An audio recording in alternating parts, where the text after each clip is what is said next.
अभी हम लोग डेवलपमेंट ऑफ रेस्पिरेटरी सिस्टम पढ़ेंगे। Development of respiratory system.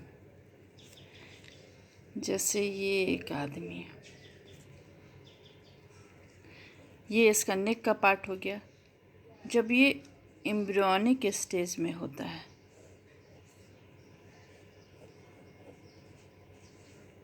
Embryonic stage में है, तो ये नेक का पार्ट है, जो ये नेक का पार्ट है यहाँ पे है, तो इस जगह पे आर्च बन रहा होता है। Arch like projection chordal direction में। एंटीरियरली आता है, लैटरल से, पीछे से नहीं आ रहा है, लैटरली प्रोजेक्ट करता है, वहाँ से स्टार्ट होता है, और एंटीरियरली एंड कॉर्डल थोड़ा नीचे की ओर होके आता है। तो ऐसा 5 आर्च आता है, 1 2 3 4 एंड 6। ठीक है, तो ये एम्ब्रियोनिक स्टेज में हो रहा है। ये मैं वैसे दिखा रही हूँ कि हाँ फेरिंग्स के लेवल पे है, तो इसलिए इसे फेरेंजियल आर्च कहते हैं। ये यहाँ पे जैसे गट ट्यूब है,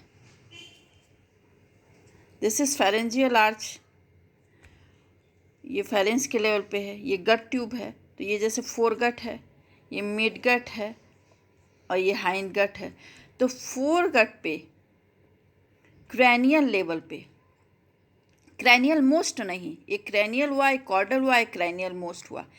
क्रैनियल लेवल पे एक आउटपॉचिंग निकल जाती है, आउटपॉचिंग, एक डायवर्टिकुला, इसे हम लोग कहते हैं ट्रैक्यू ब्रोंकियल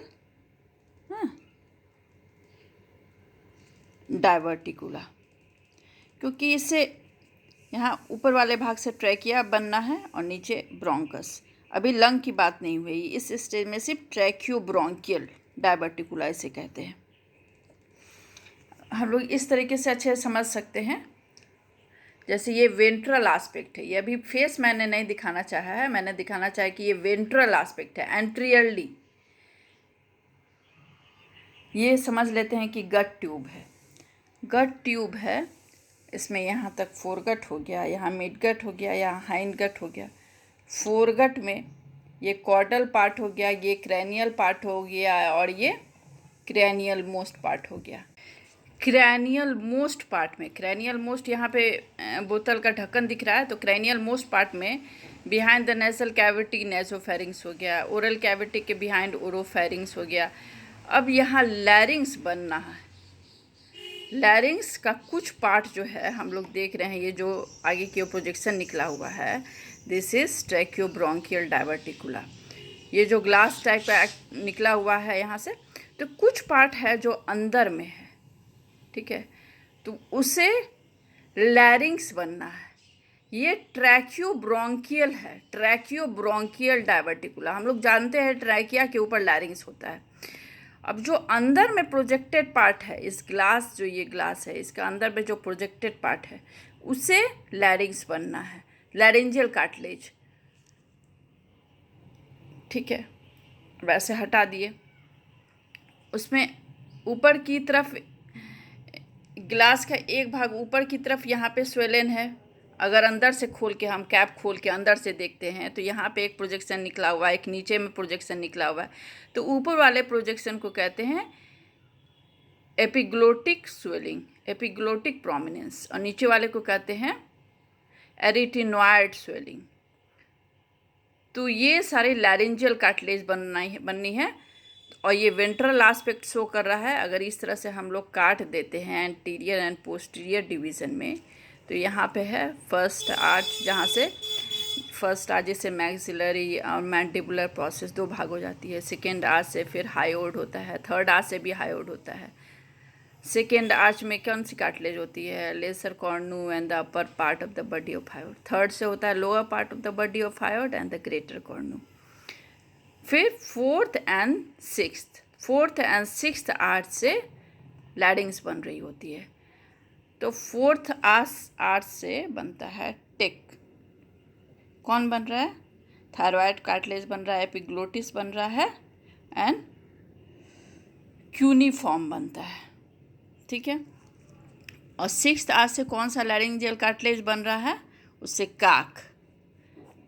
तो ये हो गया क्रिक्वायड, एरिटेनॉइड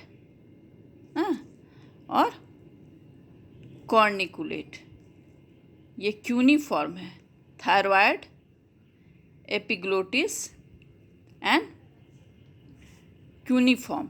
और ये हो गया, जैसे हम लोग लैरिंक्स कैसे कैसे बनाते हैं, यहाँ पे जैसे हायोड होता है, हायोड का लेजर कॉर्नु हो गया, फिर ये ग्रेटर कॉर्नु होता है, या पर पार्ट ऑफ द बॉडी हो गया, lesser part of the body हो गया, यहाँ से सेकेंड फेरिंज आज से ये डेवलप कर रहा होता है, थर्ड पार्ट से lower part of the body and the greater cornu develop होता है, फिर सेकेंड थर्ड हो गया, फोर्थ में अब यहाँ आ जाते हैं कि थायरॉयड कार्टिलेज बनना है। तो इसके यहाँ पे पीछे यहाँ पे एपिग्लोटिस होता है जो लीफ लाइक होता है और नीचे एक पेडंकल टाइप होता है। फिर ये जो होता है यहाँ पे फिर थायरॉयड कार्टिलेज होता है। थायरॉयड कार्टिलेज का सुपीरियर हॉर्न होता है, इन्फीरियर हॉर्न होता है। फिर यहाँ पे क्रिक्वायड कार्टिलेज होता है जो एंटीरियरली नैरो होता है, पोस्टीरियरली वाइड होता है। अगर पोस्टीरियर एस्पेक्ट हम लोग इसका देख ले तो यहाँ पे फिर एरिटेनॉइड होता है, पोस्टीरियरली होता है, इसे डॉटेड में बना रही हूँ, ठीक है। एरिटेनॉइड होता है, एरिटेनॉइड के ऊपर होता है कॉर्निकुलेट और उसके ऊपर होता है क्यूनिफॉर्म कार्टिलेज, पीछे में हो रहा है, ठीक है। तो कौन कौन बना? फोर्थ आर्थ से कौन सा बन रहा है? टेक। तो टेक हो गया ये थायरॉयड एंड ये जो लीफ लाइक है एपिग्लोटिस वो बन गया। और इसमें सबसे ऊपर में कौन है? क्यूनिफॉर्म है। ये तीनों ऊपर की वाली चीज़ बन गई, तो ऊपर में है ना, तो फोर्थ तो ऊपर होता है सिक्स से। और सिक्स वाले से क्या बन रहा है? काक, कौआ, काक कहते हैं ना कौआ को। तो ये कैसे याद रखेंगे? पहला है फर्स्ट आ से होता है मैंडिबुलर प्रोसेस, होता है मैक्सिलरी, सबसे पहला स्थान जीवन में होता है मम्मा का। सेकेंड में होता है हायोड है, सेकेंड में हस्बैंड होता है, सेकेंड एंड थर्ड दोनों ही में। इसका कुछ पार्ट इसमें होता है, कुछ पार्ट इसमें होता है। फोर्थ घर में किसकी जरूरत पड़ जाती है? बोथ में टेक्नीशियन, टेक, कभी कुछ ख़राब है, प्लम्बर का काम है, कभी कुछ काम है इलेक्ट्रीशियन का, तो टेक्नीशियन की जरूरत पड़ती है। तो फोर्थ आज से टेक डेवलप हुआ है, थायरॉयड, एपिग्लोटिस एंड कॉर्निकुलेट, ऊपर वाली तीनों कार्टिलेज, ठीक है। सॉरी कॉर्निकुलेट नहीं, क्यूनिफॉर्म। और सिक्स्थ वाले से छठा क्या घर में कौन में हमेशा देखेंगे कि कौआ आ जाता है, काक, उस काक भी कहते हैं कौआ को, मेहमान के रूप में आ जाता है काक। तो ये इसमें नीचे में कौन है? क्रिक्वायड है। और पीछे में यहाँ पे नीचे में कौन है? एरिटेनॉइड है। उसके जस्ट ऊपर यहाँ पे कॉर्निकुलेट है। तो ये सारी सिक्स आज से डेवलप की है। तो हम लोग को पहले लिखना है डेवलपमेंट ऑफ रेस्पिरेटरी डायवर्टिकुला। तो फर्स्ट तो लिखना है कि हाँ it is develop from whole of the respiratory system develop from tracheobronchial diverticula emerging out from the cranial part of the foregut tube. Gut tube is divided into foregut, midgut, hindgut. There is caudal part, cranial part and cranial most part. Cranial most part give rise to nasopharynx, oropharynx and the laryngopharynx, ठीक है। और ये जो ये diverticula है ये पूरी तरह से बाहर में नहीं है, कुछ पार्ट अंदर है। जो पार्ट अंदर है वो एक स्वेलिंग की तरह, प्रोमिनेंस की तरह होती है फोर्थ एंड सिक्स्थ आर्च के को फेस करते हुए। तो वो जो होती है वो लैरिंग्स डेवलप किया है, तो इसलिए लैरिंगो ट्रैकियोब्रोंकियल डायवर्टिकुला तो नहीं कहते हैं, ट्रैकियोब्रोंकियल।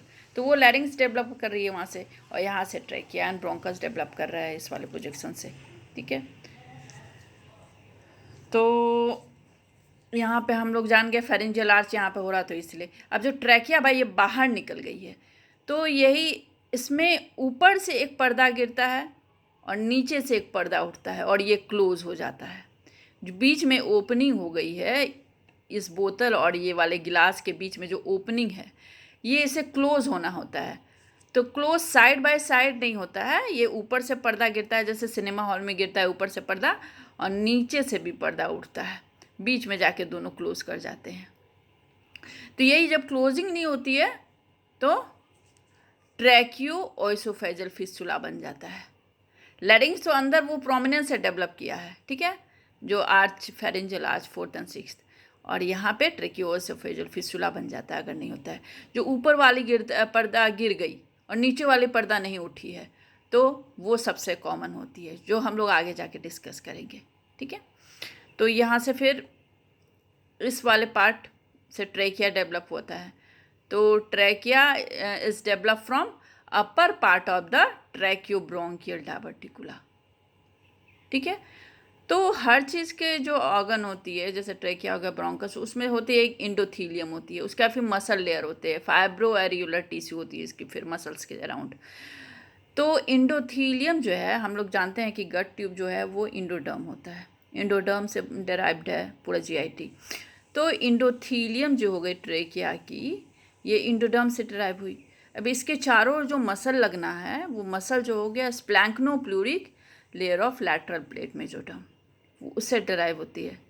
और फाइब्रोरेगुलर टिश्यू होती है वो भी उसी से डेराइव होती है, स्प्लैंक्नोप्लूरिक लेयर से। जो ट्रैकिया में ट्रैकियल रिंग होता है, ट्रैकियल कार्टिलेज, हाईलाइन कार्टिलेज, ठीक है, वो सारी भी splanchnopleuric layer of lateral plate mesoderm से। फेरेंजियल आर्च तो वहाँ पे डेवलप किया है ना, जो अंदर में है, तो इसलिए यहाँ पे फेरेंजियल आर्च से डेवलप नहीं होती है कार्टिलेज, ठीक है।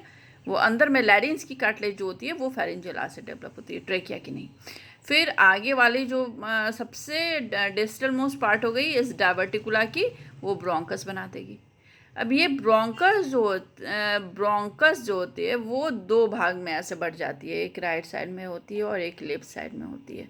तो राइट साइड वाली जो होती है वो 15 to 20 डिग्री पे मिड लाइन से ऐसे होती है और ज़्यादा वाइड होती है और छोटी होती है। जबकि राइट ब्रोंकस वो लंबा होता है, 5 सेंटीमीटर लॉन्ग होता है और मिड लाइन से 25 नहीं 45 डिग्री का एंगल बनाता है, ठीक है। और वो थोड़ा लंबा होता है और नैरो होता है। तो ब्रोंकस बन गया। उसके बाद फिर लंग, तो लंग में ब्रोंकस यहाँ पे फिर 3 लोअर ब्रोंकस में बढ़ जाता है, ठीक है। प्रिंसिपल ब्रोंकस हो गया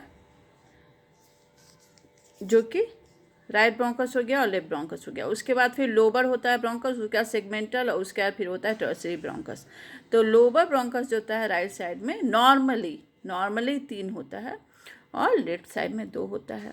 तभी तो फिर सुपीरियर लोबर है ना, तो 3 लोब है, सुपीरियर लोब है, मिडिल लोब है, इन्फीरियर लोब है राइट साइड में नॉर्मली।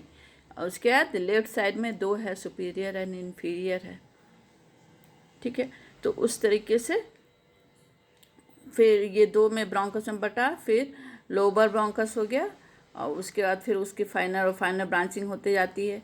उसके अगल बगल जो सिलोमिक एपिथीलियम होता है, ये जो है वो अल्वियोलर लाइनिंग बनाया, अल्वियोलर इंडोथीलियम बनाया, जो मैंने बताया अभी ब्रोंकस, उसके बाद फिर ब्रोंक्यूल। तो वो फाइनल ब्रांचिंग तक जाके अल्वियोलाई तक पहुंच गया। जैसे होता है ना, नेजल कैविटी होता है, फिर नेजोफेरिंग्स, ओरोफेरिंग्स, लैरिंगोफेरिंग्स, फिर ट्रैकिया, ब्रोंकाई, प्रिंसिपल ट्रैकिया हो गया, ब्रोंकाई हो गया, फिर lobar bronchus, segmental bronchus, tertiary bronchus, lobar bronchiole, segmental bronchiole, फिर टर्मिनल ब्रोंक्यूल तक कंडक्टिंग पार्ट होता है। फिर respiratory bronchiole onward respiratory part होता है। जैसे रेस्पिरेटरी ब्रोंक्यूल हो गया, फिर अल्वियोलर डक्ट हो गया, एट्रियम हो गया, अल्वियोलर सैक हो गया, अल्वियोलाई हो गया। तो अल्वियोलाई तक वो उसकी ब्रांचिंग हुई। उसके चारों बगल जो splanchnopleuric layer of lateral plate mesoderm होता है, वो उसके सराउंडिंग्स जो कैपिलरीज है, इंटरस्टिशियम है, उसका फॉर्मेशन करता है, मैंने पूरे लंग टिश्यू का फॉर्मेशन हो जाता है। अब प्लूरा का कैसे होता है, तो विसरल जो लंग को डेवलप करता है उसी का एक पार्ट जो होता है वो जो सिलोमिक एपिथीलियम में घुसा होता है। सिलोमिक एपिथीलियम एक बैलून की तरह है और उसमें अगर फिस्ट घुसाते हैं तो वो लंग हो जाता है, फिस्ट जो है वो लंग है। तो लंग की तक तो मैंने ब्रांचिंग बता दी। वो जो बैलून का जो पार्ट लंग को अपोज कर रहा है, डैट इज विसरल प्लूरा। तो वो भी जो होता है वो splanchnopleuric layer of lateral plate mesoderm से बना होता है। और जो बैलून का वो पार्ट जो फिस्ट के कांटेक्ट में नहीं होता है, तो वो जो होता है वो somatopleuric layer of lateral plate mesoderm से बना होता है। ठीक है, इस तरह से हम लोग डेवलपमेंट बता सकते हैं कि हाँ सारा पार्ट लिख किया, उसके बाद किससे कौन डेवलप किया है, किससे कौन डेवलप किया, वो बताया जा सकता है। अब अल्वियोलर का जो डेवलपमेंट होता है, अल्वियोलाई, उसका फिर 4 स्टेजेस में होता है। पक्ता, हाँ, तो पी से हो गया सूडो ग्लैंडुलर, सी से हो गया कैनालिकुलर, टी से T for terminal sac stage, and A for alveolar. ठीक है, सूडो ग्लैंडुलर इसे क्यों कह रहे हैं? ग्लैंड है लेकिन फिर झूठा ग्लैंड है। तो यहाँ पे जो finer and finer branching of bronchiole alveoli तक आ गई, फाइनल ब्रांचिंग क्या हो गई, अल्वियोलाई तक पहुँच गई। तो अल्वियोलाई का स्टेजेस, डेवलपमेंट का स्टेजेस हम लोग पढ़ रहे हैं। तो इस स्टेज में हो जाता है कि सबसे पहले इसमें कॉलुमनर टू क्यूबॉइडल, हाँ, उस तरह की इसमें सेल्स होते हैं, कॉलुमनर टू क्यूबॉइडल। नॉर्मली क्या होता है अल्वियोलाई के एपिथेलियल लाइनिंग क्या होता है? स्क्वामस टाइप होता है। 95% जो होता है टाइप 1 न्यूमोसाइट होता है, जो कि स्क्वामस टाइप होता है, और 3 to 4% जो होता है टाइप 2 न्यूमोसाइट, वो क्यूबॉइडल होता है, और 1% जो होता है वो अल्वियोलर मैक्रोफेज होता है। 3 तरह के सेल्स होते हैं अल्वियोलाई में। तो इसमें क्या हो रहा है कि अभी सबसे पहले वाले जो स्टेज है सूडो ग्लैंडुलर में, उसमें सारा ही लो कॉलुमनर टू क्यूबॉइडल स्टेज का है। तो ऐसा ग्लैंड्स में प्रेजेंट रहता है, इसलिए इसको सूडो ग्लैंडुलर स्टेज कहते हैं। ठीक है, अब सेकेंड आ गए कैनालिकुलर। कैनालिकुलर स्टेज में होती है कि डिफ्रेंशिएशन होने लगता है। 95% हम लोग सेल क्या देख रहे हैं, टाइप 1 न्यूमोसाइट का है। टाइप 1 न्यूमोसाइट जो कि फ्लैटेंड होता है, स्क्वामस टाइप होता है।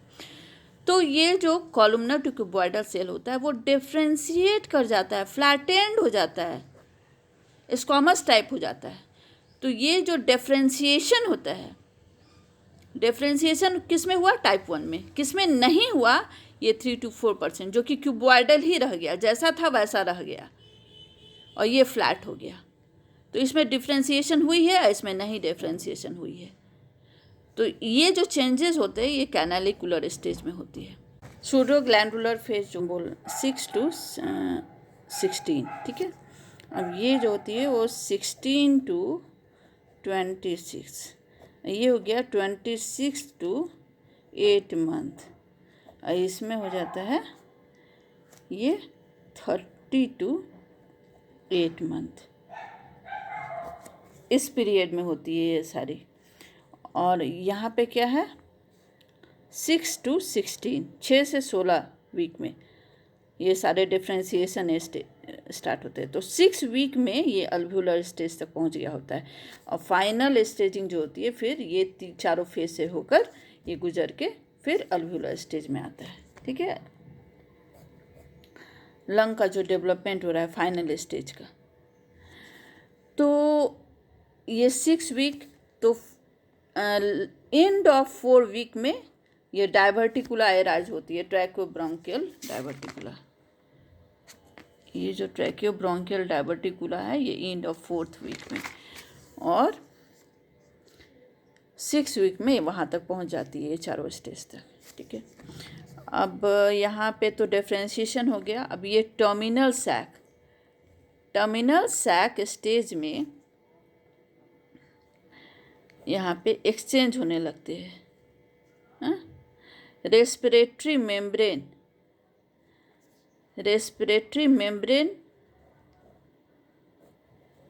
यहाँ पे रेस्पिरेटरी मेम्ब्रेन का फॉर्मेशन होता है। रेस्पिरेटरी मेम्ब्रेन क्या चीज़ से मिलकर बना होता है? From alveolar sac to capillaries. अगर हम लोग चलते हैं तो वो टाइप 1 न्यूमोसाइट, उसके बाद होता है अल्वियोलर बेसमेंट मेम्ब्रेन, उसके बाद small amount of connective tissue, फिर होती है कैपिलरी बेसमेंट मेम्ब्रेन, फिर होती है कैपिलरी एंडोथेलियम।